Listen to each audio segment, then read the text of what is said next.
The monthly income of A and B are in ratio 3:5 and the ratio of their savings is 2:3.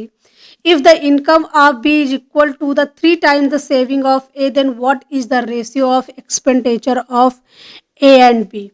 ठीक है, देखो ये है A और ये है B. सॉरी, उल्टा हो गया थोड़ा, नहीं सही है, सही है, सही है.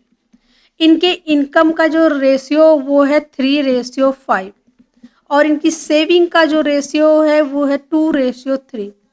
अब कह रहा है कि जो B, if the income of B, B के जो इनकम है ए की सेविंग से इससे 3 गुना ज़्यादा है. तो 3 गुना ज़्यादा, देखो सबसे पहले इसको बराबर करेंगे, फिर उसको 3 से मल्टीप्लाई करेंगे. इसको पहले बराबर करने के लिए इसको 2 से मल्टीप्लाई करना पड़ेगा और इसको 5 से मल्टीप्लाई करना पड़ेगा.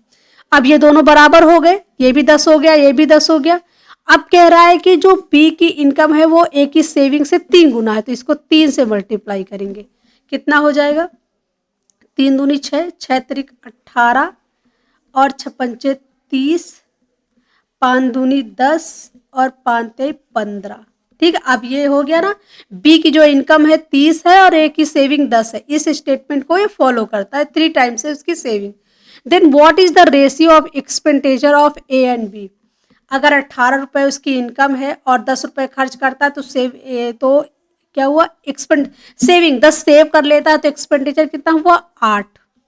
और ये 30 उसका जो इनकम है और 15 वो सेविंग करता है तो 15 खर्च हुआ.